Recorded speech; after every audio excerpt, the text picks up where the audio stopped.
ширкати дорвории софсавдо барои зиёд кардани мӯи сар ё барои зиёд кардани риш ё барои кам кардани вазни худ ё зиёд кардани вазни худ ё барои нест кардани доғҳои сафед аз бадан ба шумо тавсия медиҳад ки ба рақамҳои дар экран буда муроҷиат кунед. Доставка ба ҳама шаҳрҳои Федератсияи Россия ва берун аз Россия дар муддати 2 рӯз карда мешавад. Аз номи юристи ҷей муроҷиат кун, скидкат мекунанд.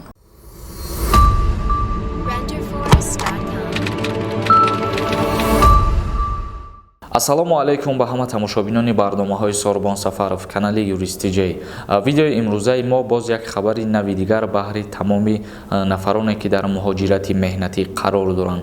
Ва пеш аз хабари нав ба шумо расонидан як чизи дигара дар мавзӯи ҳамирӯза дар идомаш ба шумо мефаҳмонем ки дирӯз мо видео кардем ва дар видео мо гуфтем ки чӣ тавр бояд ба воситаи чӣ ба ширкати ҳавопаймоии Уральские авиалиния шаҳрвандои тоҷик метавонанд ба Федератсияи Россия интиқол дода шаванд. Дар ин мавзӯрам дар охири барнома мефаҳмонем. Бо диққат гӯш кунед тамошобинони азиз. Чихеле ки ба ҳамаи мо шумо маълум аст, рӯзи 24 ноябр раиси шаҳри Душанбе муҳтарам Рустами Эмомалӣ сафар дошт ба Федератсияи Россия ва ин сафари корӣ буд. ҳалли як чандин масъалаҳоро суҳбат карданд. Дар ин сафаршон яке аз масъалаҳои муҳим ҳамин буд ки тааллуқ дошт ба муҳоҷирони меҳнатие ки дар Федератсияи Россия қарор доранд. Аввалин анамин сабукӣ барои муҳоҷирон ҳамин буд ки мо дар видеои пештара гуфта гузаштем дар бораи авф кардани муҳоҷирони меҳнатӣ ки дар Россия қарор доранд ва ҳуҷҷатгузориҳои дуруст надоштанд. Ва дуюмин осонӣ боз дар ин сафари раиси шаҳри Душанбе барои муҳоҷирони меҳнатӣ ана ҳамин буд ки барои коргарое ки дар Федератсияи Россия қарор доранд, яъне ки шаҳрвандои тоҷике ки дар Федератсияи Россия қарор доранд ба кор даъват карда шудани онҳо зиёд шавад. Яъне ки аз ҷумҳурии Тоҷикистон бе сабти ном дар чандин барномаҳо мо қайд кардем ки ҳар як ширкатҳои калон метавонад ки шаҳрвандои тоҷика ба сабти ном карда ба Федератсияи Россия интиқол кунанд. Лекин дар ин сафар раиси шаҳри Душанбе қайд кард ки ҳамин ҷалб намудан барои муҳоҷирони меҳнатии тоҷик ба кор зиёдтар карда шавад ва боз дар мавзӯи барқарор кардани рейсҳои мунтазам низ дар суханҳои худшон қайд карданд. Гуфтанд ки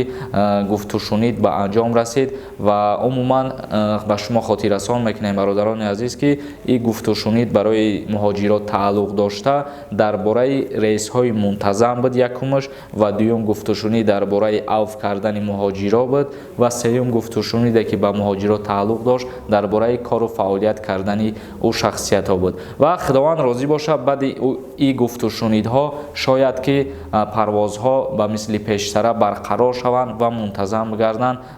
Як ду новости дигар ҳаст бародарони азиз, ҳоло ӯро хубтар мехонем, видеои оянда ба шумо боз пурра мефаҳмонем. Ва дар мавзӯе ки мо видео кардем гуфтем ки аз ҷумҳурии Тоҷикистон ҳам бо тариқи чӣ рафта метавонанд. Яъне ки аз ҷумҳурии Тоҷикистон шаҳрвандои тоҷик метавонанд бо тариқи маълумотномаи тиббӣ мақсад барои беморӣ дар вуҷудшон доштан ё ки надоштан ба Россия интиқол дода шаванд. Лекин мо гуфтем ки маълумотнома бо забони русӣ бошад. Ва як чизи дигара дар давоми дар шумо фаромӯш кардем ки қайд кунем дар ҳамун барнома. Гуфтанӣ ҳастем ки агар шахсое ки аз 16 март баъдаш ба ҷумҳурии Тоҷикистон омадагиянд ва депортатсия шудагӣ нестанд, ана ҳамин шахсиятҳо метавонанд ки шаҳрвандии Россияам агар надошта бошанд бо тариқи маълумотномаи русӣ ба Федератсияи Россия интиқол дода шаванд. тамошобинони азиз, видеомона ҷамъбаст мекунем. Ягон саволи дигар бошад дар поёни ҳамин видео саволи худтона равон кунед ва ногуфта намона ки бисёриҳо савол додем ки мақсад бифаҳмон ки сабаби ва мақсади сафар кардани раиси шаҳри Душанбе ба Федератсияи Россия дар чӣ буд. Ва мо аллакай чандин сабабҳоша гуфтем ба шумо ки яке аз сабабҳош осонӣ кардан барои мардуми муҳоҷир буд. Яъне ки мардуми муҳоҷире ки дар уҷа қарор дорад авфшон мекунанд то 15 декабр бояд ҳамашон авф карда шаванд. ин якумин сабаб.